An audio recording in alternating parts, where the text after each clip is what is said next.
Oh no, what a disaster. So let me explain. When I stripped the car down, I put loads of bits in the tote bin there, and then I put them outside thinking that was waterproof, but it wasn't. So I've just gone out, I was looking for the subframe bushes, and the whole box was just full to the brim of water. So I'm gutted, absolutely gutted. All the seat belts and everything like that were all in there, all the soft trim. I mean, all the plastic bits will be all right. Probably won't have done the speedo pod very good, but I was going to buy it. I do have another one anyway, because, well, I'll explain later, because it had a walnut dash in it, so I want to go back to original. But yeah, what a disaster. Probably the worst thing, which I'm really gutted about, it had all walnut, they were from John Cooper garages, so it had all the walnut door cappings. The door cappings are all right because they're stored, I think they're up in the loft, but the door handles, gear knob, it's obviously, yeah, shot to bits that now. Absolutely gutted. I'm just gonna have to leave it there. Luckily it's the summer now, so at least I can leave it there, let it all dry out. Right, so just before we go any further, I did get some teardrop mounts, and I have just fitted them in there on both sides, just to make sure the gap is about right. I mean, they're not tightened up yet, but it's looking okay. A point worth noting is that on the Minis with 12-inch wheels, when you take the subframe out, especially on sort of the later SPI and MPI cars, you may find that there's packing washers that sit down between the subframe and the teardrop mounts, and Rover did that at the factory, basically to pull out the front here to give clearance for the 12-inch wheels. So if you are having rubbing issues, one of the things you can do is pack out those front teardrop mounts. I mean, they usually only have a few washers in there. Had them on Project Sprout, they probably give maybe an extra 2 or 3 mil clearance between the front subframe and the teardrop mount, but obviously that pulls the whole front out a little bit more and just gives you a little bit more clearance. So obviously we won't know that till it's all built back up, all the suspension's refitted, settled down, and we fit the wheels that are going on the car. So anyway, let's now I need to take that front end off. It's obviously all only clamped and screwed in place at the moment, get it all prepped, and then we'll get it welded on. Right, so that's the front end back off. Now we just need to get it prepped for welding. I thought I'd just show you, so before we go on, so some of the differences between a Heritage panel and like a Magnum one. One of the big differences is these lips here. So this is Heritage. As you can see, there's a bit of wrinkling where the metal's been folded, but that is 10 times better than it is on a Magnum panel. And there's also a good, probably 1 centimetre, maybe even 6 or 7 mil sort of fold over around here. What you find on some of the Magnum panels is there's just not enough metal. The fold over is not as wide, so it really is a problem then when you're trying to spot weld it. I mean, on Project Bruce, I had to go up inside and MIG weld in here because there wasn't enough lip to be able to get the spot welder in there. The other difference was on the non-genuine Magnum panel was you could see the forming marks where it'd be in the press all down here and around the corner, whereas a Heritage panel is just finished much neater. So what we need to do now is go around and clean up all these surfaces around here and anywhere we are spot welding. So this lip here, both sides of that, the e-coat needs to come off, needs to be clean metal so that we can spot weld it all together. and I use a couple of different things for cleaning off the paint. So primarily I use, this is a 75mm strip and clean disc. It's for cleaning off paint, rust. They last quite a while, and it strips it off without causing any damage to the metal, or if anything, you might get a very light scratching on the metal, but not too much. And a bit more extreme is a strip and clean disc, which I put on the angle grinder. This is when that's spinning up, it has quite a bit of momentum and centrifugal force, that, because it's a weighted disc, so you need to be careful. Make sure you wear your goggles and gloves and that sort of thing. So we'll get set up, we'll get this, all the bits we've got to weld together, cleaned up now.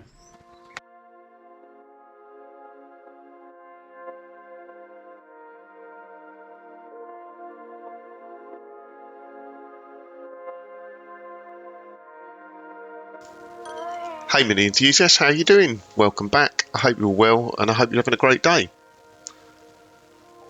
So it's quite a long episode today. Tried to fit the whole of the refit in the front end, or welding it in properly, into one single video, so I think we're just over the half-hour mark, so get yourself comfortable.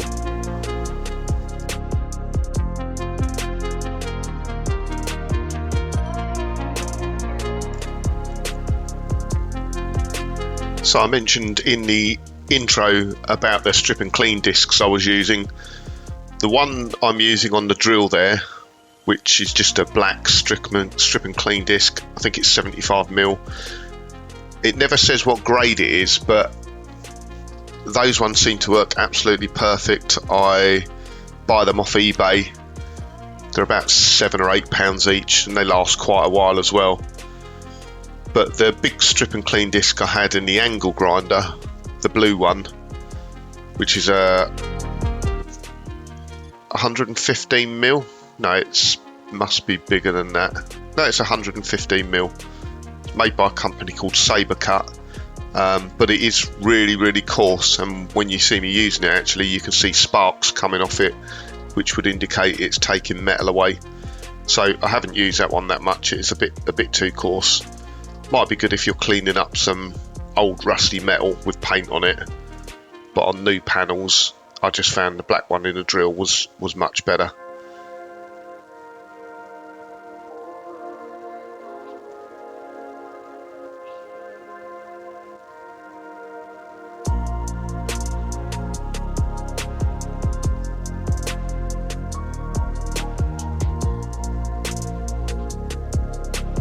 So I'm just cleaning back to bare metal, taking the E-coat off, because we're going to weld the two sections together, so you have to have clean metal for welding. But typically there's always a bit you forget to clean off. There's always one mating face.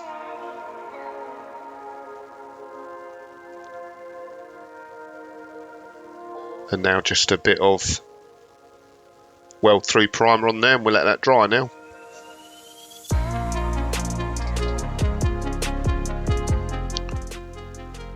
Only thing I did forget to do here was remove the heritage stickers off the wings, and I've actually fitted them now.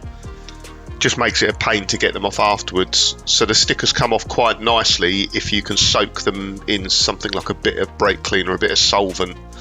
Just let it soak in for a couple of minutes and then they just peel off really easily. But if you've ever tried getting them off without soaking them first, they're just a pain. So obviously now the wings are fitted, I can try soaking them in some brake cleaner, but obviously it doesn't work as well as if they're laying flat and you can let it soak in.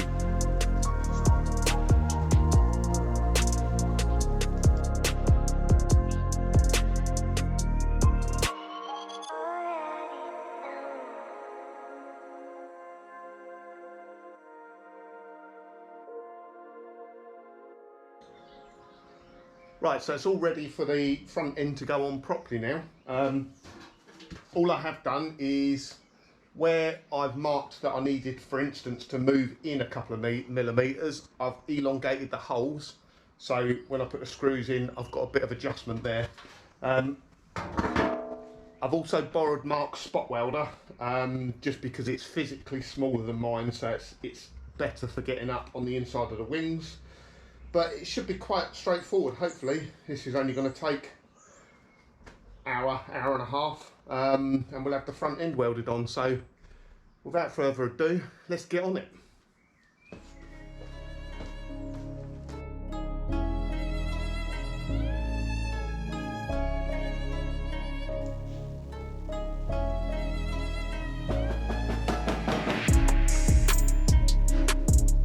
I did think I mentioned in the commentary there about it taking me just over an hour. It did take a little bit longer. I think I spent about maybe 2 hours on it, but it was relatively straightforward. It's worth doing that dry fit first with mold grips. It certainly makes it a lot easier, you know, drilling the holes. And like I say, it's worth the time mocking up first before you get to the point where you're going to weld it on. And having those markings there as well really helped.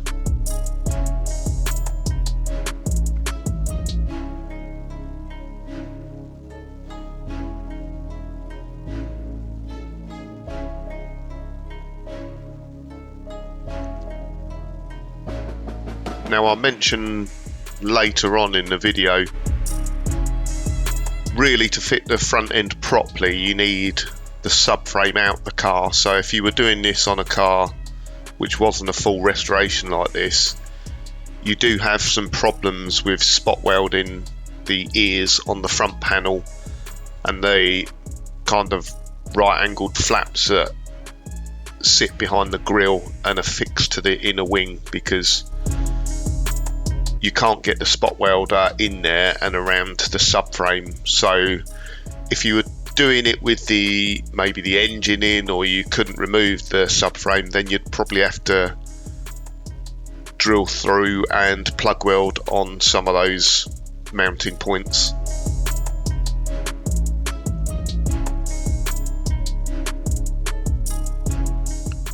There we go, a couple of little bits I just missed with weld through primer there. As mentioned previously, it dries really quickly, but I usually just use a hot air gun to flash it off. Means I don't have to wait around for it to dry.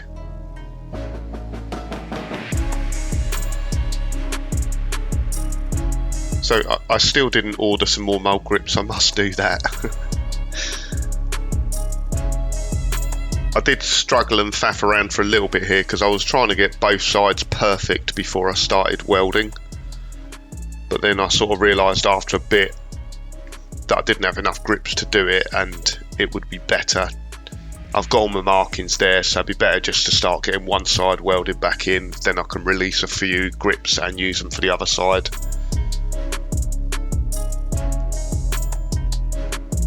And I did probably spend a little bit too long faffing around here, but it's worth spending the time. I tend to be a bit of a perfectionist and I like everything to be perfect,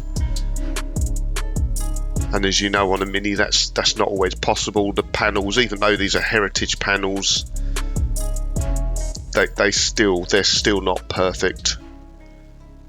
I think I've probably had a little bit more luck than Mark over the years. I know Mark's really struggled with wings and that in the past, and generally I've been okay.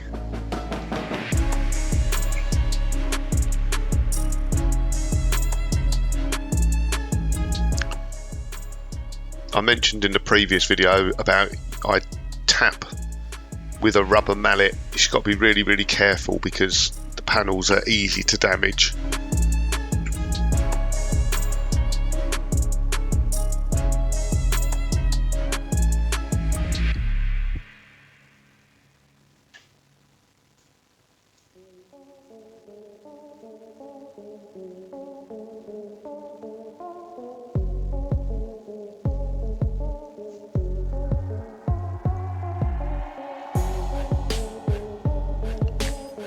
Now, the good thing about having more than one Mini is you can do a bit of sense checking. So I was just measuring the gap there, kind of the width of the front panel, the wing width where the bonnet sits in between, just to make sure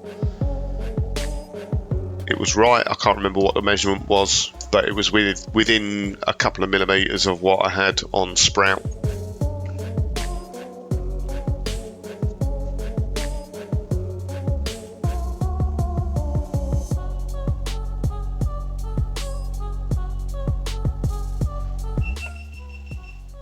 Now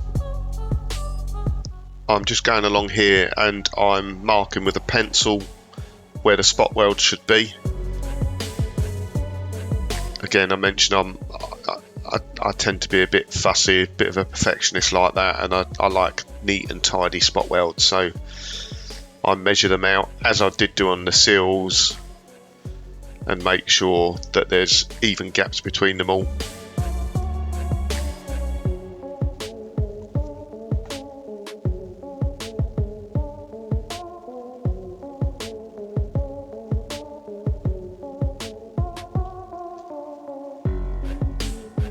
Now, if you want really nice spot welds, probably every 15 to 20 welds you need to clean up the tips just with a fine file. And Mark loaned me a cutting tool, like a tip cutting tool, which gives you the perfect sort of shape on the end of the prongs for the welder and gives you a very nice clean spot weld. And in fact, if you don't do that, if you leave the prongs blunt, you get too large a surface area when you're trying to weld, and it means a spot weld isn't as strong. So that's me actually cleaning up the tips at the moment.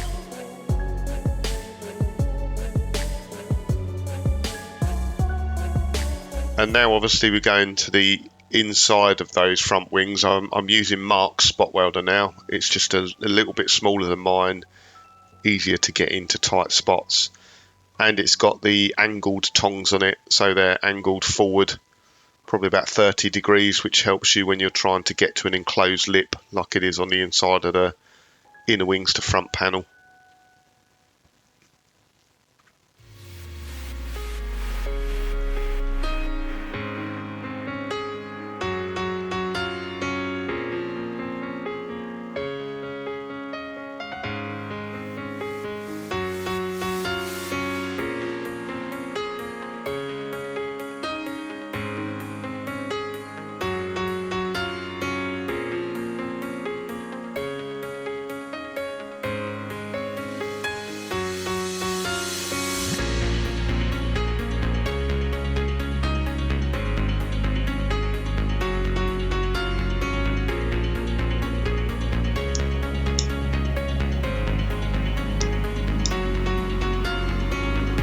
You might have seen I'm just trying to get the seam tighter there, because when I first done a couple of welds, as you can see it there's quite a lot of sparks coming out between the weld, which means there was too big a gap when I was using the spot welder, so I was trying to close that gap up.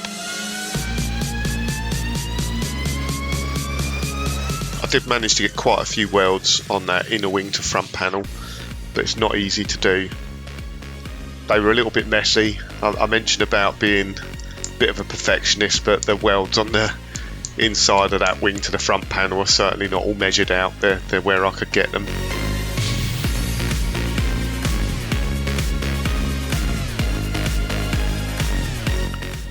That's that one side done. Now round to the other side.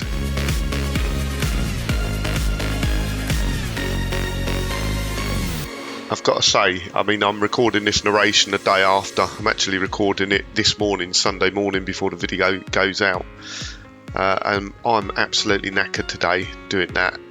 I was busy doing gardening and that in the morning anyway, and then all the afternoon on the Mini. But just, it doesn't look that difficult, but lugging those spot welders round, they are so heavy.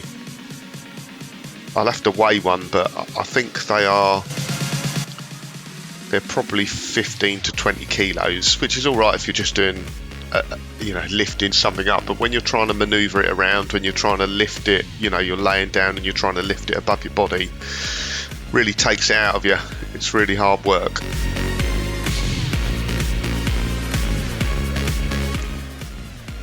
The fuse just tripped there. So I had all the garage electrics upgraded for a spot welder. It's got C-type circuit breakers on there, because obviously a spot welder, when it initially makes the connection or starts the spot weld, it's a massive surge of current, so you have to have a breaker which can just allow that initial surge of current without tripping. But of course, every now and again, if you get a bad weld or don't get a good connection, it still can trip the breaker.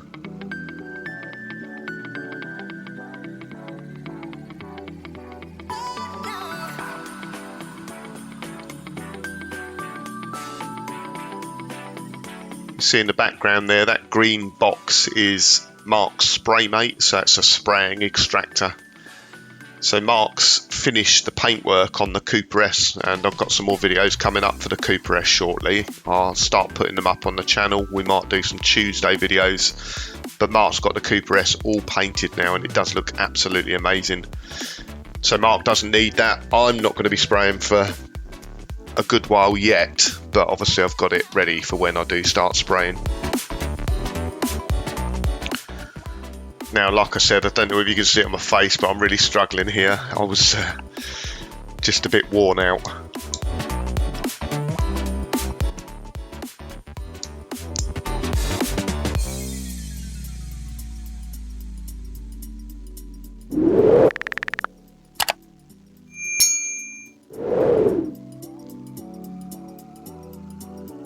Now, for some reason on this side, even though it's just the opposite to the other side, I couldn't get the spot welder in where I needed it. The hub assembly, the brake disc, was just getting in the way. So on this side I actually removed the hub just to give me a little bit more clearance and a bit more room.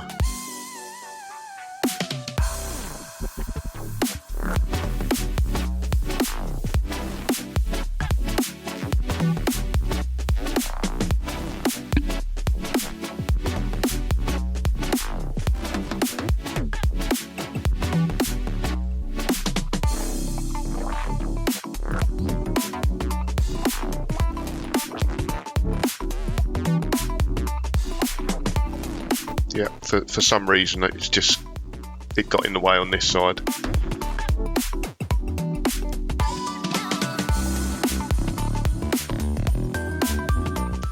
I didn't count how many spot welds I got on that front panel to wing. It was probably, I don't know, maybe 15 each side.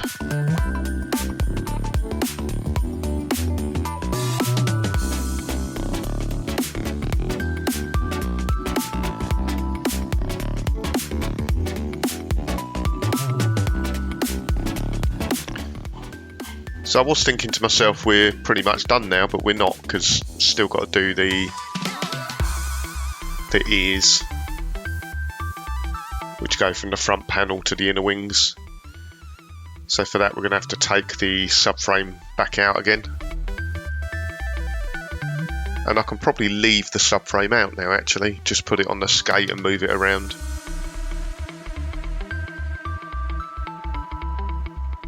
What I did find, can you see the piece of wood in between the two sort of towers of the subframe? That just inserted in there makes it a lot easier to jack the subframe up, because it's on the balance point. It's the front subframe's always a little bit awkward to manoeuvre around, especially on your own, but a bit of wood between those towers makes it a lot easier.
So we're nearly done now.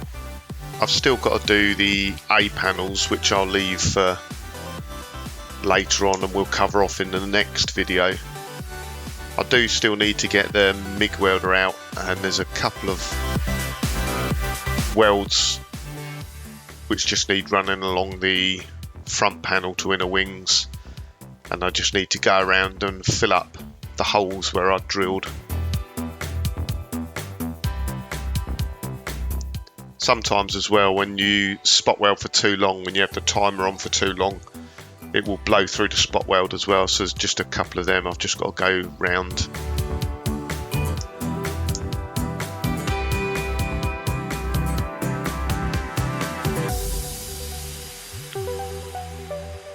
Do you know, I've had that MIG welder for donkey's years now. It's a Clark 135TE. I've done so much with it, it's paid for itself 10 times over. If you want a relatively cheap welder for restoring a Mini, it is absolutely spot on.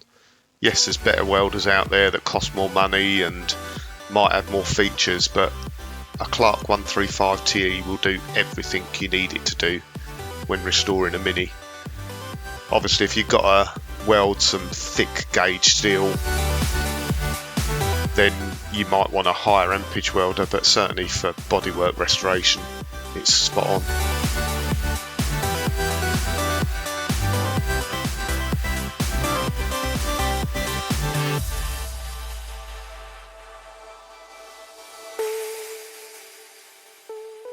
Right then, it's on.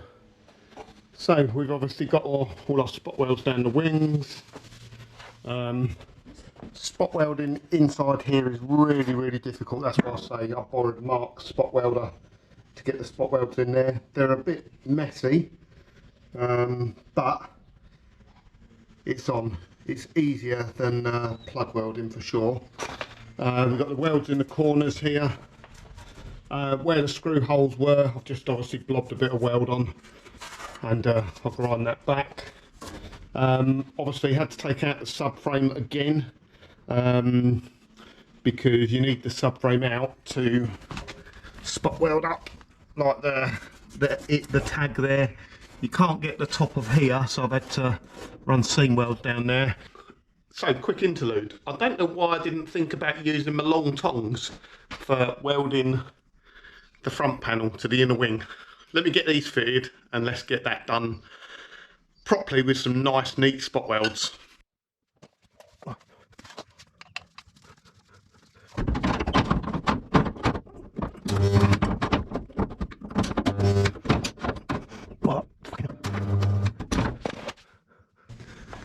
Yeah, shut the bonnet down quickly.